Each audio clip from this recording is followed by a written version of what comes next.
Guys, tayo magkakape ngayon. At itong gagawin ko. Maglalagay muna ako ng sunscreen sa mukha. Yung pahid lang natin sa side ng mukha natin.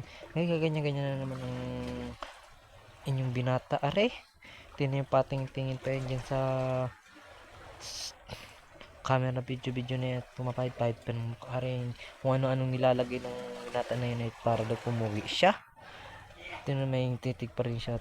Parang na-distract ng parang attract na naman siya sa puti. Yung pa-cute-cute pa dyan. Binata nyo. Yan o, humigit na naman yun ng kape. O, tingnan nyo. Tagal pa nyo magigop. Tingnan nyo. O. Para bang ginom lang yan ng tubig na nilulungga-lungga lang yung tubig. Ay, tungga-tungga ba? Namali na naman ako. Guys, maghuhugas na ako dyan ng plato. Nasa hugasan na ako. Nalagay ko na lahat ng hugasan. Nagbabantaw-bantaw lang ako dyan ng hugasan eh. And nilagay-lagay ko muna yung mga plato sa baba. Ay nainiwanan niya hugasan. Diyos kumiyo, binata na kayang ganyan. Yan dapat tularin nyo. Mabait na, sipag pa. Yan, tularin nyo. Shoutout sa mga kabataan dyan. Huwag puro cellphone. Galaw-galaw din. Ano, hanggang pag-uwi, anong ulam. Pag-uwi, gawain bahay. O, gayahin nyo ako. Gawain bahay agad ang atupag. Pagkagising ng umaga, gawain agad ang atupag. Ayun na nga, inaalis ko na dyan yung mga pinggan. Maglilino na nga ako dyan para sa mga plato. Siyempre, obvious ba? Ayun na nga ay babantaw-bantaw na ako dyan at parang dami pa na itong gawain na ito 8 minutes pa. Ay nako.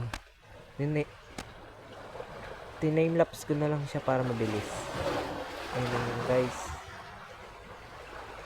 Gamit ko tayo dyan. Umulan-ulan pa dyan, umaambon-ambon pa dyan eh. Kaya ayun ang ginawa ko, magugas-ugas ako. Natapos ko na din ng mga gawain, pagwawalis, pagliligpit ng mga gamit, okay na yan. Pero sana di ako galitan. Huwag kayong maingay. Ay, joke.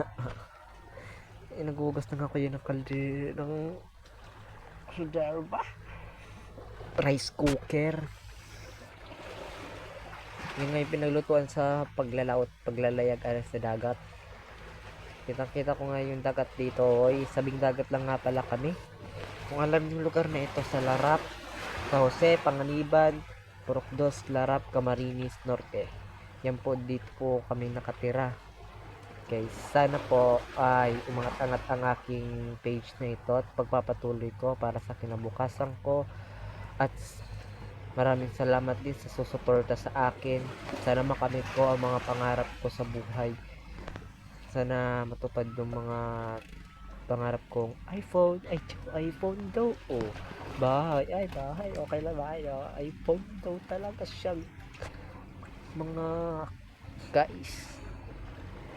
Wala nang hugas-hugas na dyan ang binatay yung are. Nagsasabon na nga ako dyan. Gusto na niya magsabon eh. O, hirap na hirap pa dyan nagbukas ko. Ayun, hirap-hirap pa yun. Tingnan nyo naman, aray, hirap na magbukas ko. Aray na, nabuksan na niya. Hugas-hugas na nga aray dyan ang mga plato. At pagkagising dapat talaga yung may hugasan na tayo.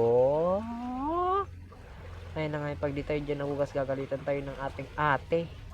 Kaya kailangan natin maghugas dyan aray. Tsaka na ang tayo dyan maglalaro sa labas. Pagkatapos ko nga rin dito mag-edit ay maghugas ay mag-ML muna tayo, papataas tayo ng rank. Shoutout nga pala dyan kay Kamang yan, idol ko yan. Shoutout sa mga namimigay ng cellphone, captain yan no. Dami ko na sa inyo pasikat, sana naman ay matupad. Ayun na nga rin, naghugas na nga ako dyan eh. Sabon-sabon na tayo para pag simangot-simangot mukha ng binata ninyo. Pero kumuha pa ng sabon.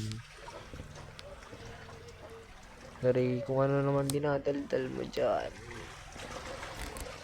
abay itigil mo na. Ngari tagal matapos ang ating paghugas ng plato.